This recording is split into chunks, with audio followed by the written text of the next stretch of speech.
It's time now for the latest in local news. In the news, we begin with a press release from the Jesup Police Department as they have a suspect in custody, someone they've been looking for since back in August of this year. Again, Nehemiah Smith, wanted for rape and other sexual crimes in the city of Jesup. Again, the press release states on November 10th at approximately 1 a.m., officers were dispatched at 1201 South 1st Street in Briarwood in response to a report of a possible sexual assault. Upon arrival, officers were informed that the suspect, identified as Nehemiah Smith, had left the residence after being discovered with his private area exposed in the juvenile's bedroom.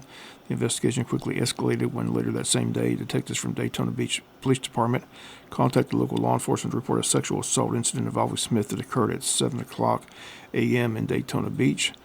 They provided a description of the vehicle associated with Smith, the blue 2024 Toyota Corolla. At approximately 7:10 p.m. that evening, Jesup Police learned that Smith had arrived at a family member's residence after leaving the original location. While at his residence, Smith unlawfully took an aforementioned blue Toyota Corolla without permission. According with the Jacksonville Sheriff's Office, investigators were able to track Smith's location to Jacksonville, Florida. Again, the Jacksonville Sheriff's Office successfully contacted Smith at a known location and took him into custody without incident.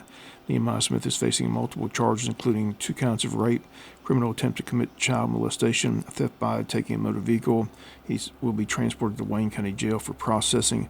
Jesup PD wants to thank the Daytona Beach Police Department and the Jacksonville Sheriff's Office for their cooperation and swift action in this matter. The case remains under investigation. They state anyone with additional information is encouraged to contact investigator C. Cope at the Jesup Police Department. That number 912-427-1300. The Wayne County Historical Society meets tomorrow night at Captain Joe's Restaurant. The meeting will be a roundtable discussion entitled Roscoe's Puzzle about the life and times of Roscoe Dean Jr., led by Society member Pam Hughes. Meeting begins at 7 p.m. The street meal precedes the meeting at 5:45. Visitors are welcome and memberships are available. Wayne Memorial Hospital states their next community blood drive will take place on November 19th at Wayne Memorial Hospital. Again, Blood Connection, a supplemental blood provider for Wayne Memorial Hospital in Jesup, is holding a blood drive in the hospital parking lot Tuesday, November 19th from 11 a.m. to 4 p.m. All donors receive a $20 gift card from the Blood Connection. Bloodmobile will be located that day on the right side of the main parking lot near the cafeteria. To make an appointment to donate blood, log on to thebloodconnection.org and type in Jesup or the sponsor code 7980. Appointments are encouraged, but walk-ins will be welcome. Once again, the date is set for November the 19th. That's a Tuesday here in Wayne County. Wayne County Board of Education met yesterday for their monthly meeting. We'll come back and take a look at that right after this word from our sponsor, the commercial messages, so please stay tuned. In other news, the Wayne County Board of Education met Tuesday for their monthly board meeting, and at the meeting, a discussion on capital outlay projects, and School Superintendent Tony Williams telling the board that discussions have taken place with their newly appointed advisory committee, and the latest discussion and decision that needs to be made is what side of the road will the new ag facility be built on. At Tuesday's school board meeting, Superintendent Tony Williams says right now that is up for discussion, and here was that conversation that took place Tuesday night at the Board of Education meeting. I don't want to say under debate right now, but under consideration, which side of Joey Williamson Road we're going to place that facility on. So we're making some final inquiries about that so that we can determine the best location for that when it comes to utilities, sewer, things like that. So I'm inquiring on a couple pieces of information so that we can best determine where to place that facility. I thought that had already. I had thought that had already been determined, and if I'm not mistaken, one of the things with that was taken into consideration was the space and the ability of, when Mr. Kirkland came, was the ability of them to have turnaround points, and that on this side of Joey Williamson Road, that it was not feasible. I was actually elated when we decided we wanted to put it on the other side, even though, we'll have to cross, because considering the neighbors and it butting up, right behind the neighbors and everything. The first meeting that we had with the advisory committee, the location of that facility came up in our discussion, and they wanted the architect to go back to see if it was feasible to place it back on the other side of Joey Williamson. He brought those drawings to us yesterday, and we discussed those. We haven't made a final decision, the committee, as to which side of the road it will be on. There's some more information that we need to gather. We're not sure what types of utilities are there, and potential extra cost to that project, but the discussion was that the land on the other side of the Joey Williamson where the tennis courts are, that land was originally purchased for future athletic projects, and we didn't want to interfere with that. We didn't want to mess up that plan. That was the wishes of the committee as a whole. So we're looking back now at the side of Joey Williamson where the track and the high school. I thought that the architect went and did a mock rendering of what all that would look like, including those athletic facilities. Because they even did a drawing of a stadium and softball fields and those type of things. So that's the other reason why I'm inquiring, about that as well. I also want to know how much are we going to infringe on wetlands, because it costs so much when you have to purchase wetlands, and it's not going to be a half acre of wetlands. I can almost guarantee you that, or 0.5, whatever it was, of wetlands that you have to purchase. The drawing that he presented to us yesterday would not infringe upon the wetlands at all. He brought us a new rendering on the side of the road where the track is. And so would that also allow, let's say they're having an event, is that going to allow for the number of vehicles and the number of trailers that they will need to park in those areas? What are we looking at those The things as rendering well? included all of the parking space that would have been on the other side of the road. He brought us, that was all included in the drawing that he presented to us yesterday.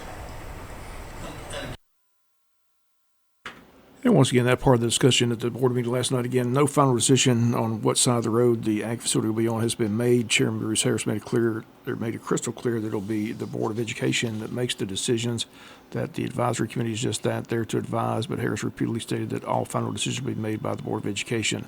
Again, they've seen drawings, they've got suggestions on what side of the road to build on. And again, it was stated that factors such as utilities and water and sewer all play into the equation. Also, what's the cost of the facilities? That still has to be rebid, as the board rejected the initial bids of both projects that they received for the ag facility and ROTC. Again, final decisions have to be made. Superintendent Williams says she wants to bring the board a cost analysis of all the projects that they want to include with the latest ESPLOS funds that the voters approved. Williams talked about a weight room, buses, other needs the school system needs. Once again, she says she'll get all that together, bring it to the Board of Education, and show them what the cost will be. Again, that to take place at a future meeting. But again, the discussion last night on what side of the road does the ag building be built on, and again, at this time, no decision has been made. The board had the first reading of several policies, received a report on James E. Bacon from Principal Cooksey, report on literacy data from Carl Ogden, had a lot of recognitions at Tuesday's board meeting. Personnel always part of the agenda, and here's the list of the agenda approved on Tuesday. Certified recommendations: Lori Davis, Scriven Elementary School, 49%. Brenda Edenfield, Central Office Curriculum and Instruction, 49%. Certified transfers: Kimberly Harrison is going to move from the Central Office Director of Curriculum and Instruction to be the new Chief Financial Officer beginning in December. Classified recommendations: Sierra Beasley, Jesup Elementary School; Ashlyn Edenfield, James E. Bacon Elementary School; Ashley Groff, Wayne County High School; Kylie Leggett, Transportation; Rosanna Strockel, Transportation; Charity Whitson, James E. Bacon Elementary. Classified transfer: Dorothy Krebs from Central Office Custodian to Jesup Elementary School, Head Custodian. And certified resignations: R.J. Aldridge, CFO, Central Office, resigning as of November 29th of this year, and Danny Fussell, Transportation. Again, that's a list of the personnel approved last night at the board meeting. As a look at your school board meeting from Tuesday, we'll come back with some final news notes after this word from our sponsor, the commercial messages, so please stay tuned. Final notes and news: the annual Thanksgiving Community Worship Service date has been set for Sunday, November 24th at 6 p.m. at Calvary Baptist Church. That'll be the topic of our Butch and Bob show this coming Monday. 2 speakers have been selected by the Ministerial Association, and the 2 men that will be speaking that evening: Pastor Dale Baines from Grace Assembly Church of God and Bob Richardson from Altamont Baptist Church. It's always a packed house. A community choir will provide the music. And mark the date on your calendar: Sunday, November 24th at 6 p.m. at Calvary Baptist Church, the annual Thanksgiving Community Worship Service. Again, everyone is invited to attend. Wayne County Chamber of Commerce gearing up for a quarterly membership luncheon. The date is Wednesday, December the 11th at 11 a.m. to 1 p.m. at Captain Joe's Seafood Restaurant. The topic will be State of Agriculture. Again, tickets are $30 for members, $40 for non-members, but everyone is invited. Again, that takes place on Wednesday, December the 11th at Captain Joe's Seafood Restaurant between 11 and 1. Holidays quickly approaching. There are several holiday events you want to mark the date on your calendars and plan to attend. City of Jesup getting ready for the Big Pink Friday. This is the Friday before Black Friday, which is the Friday after Thanksgiving. This is the week before that, and the city will paint itself pink. Purpose is to promote supporting local merchants and shopping locally for the holidays. City of Jesup also is taking over the Christmas parade. The date of that is Friday, December the 6th in downtown Jesup. Theme of the parade is Dreaming of the Downtown Christmas. Grand Marshal will be Edna Ruth Williamson. City is still accepting entries into the parade. Each entry is $35 each. If you're interested, call City Hall at 912-427-1313. Annual lighting of the tree will be the day before the parade on Thursday, December 5th in downtown Jesup. And the guest of honor will be Roz Murphy, the Murphy's Builder Supply. Everyone is invited to attend this event as well.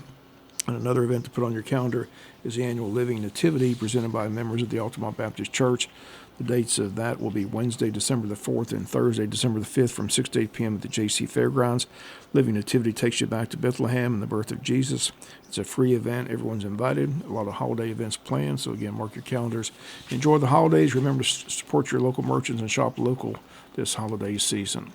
That'll do it for the latest in local news. Sports comes your way in a few minutes. Bob Organs, have a great day.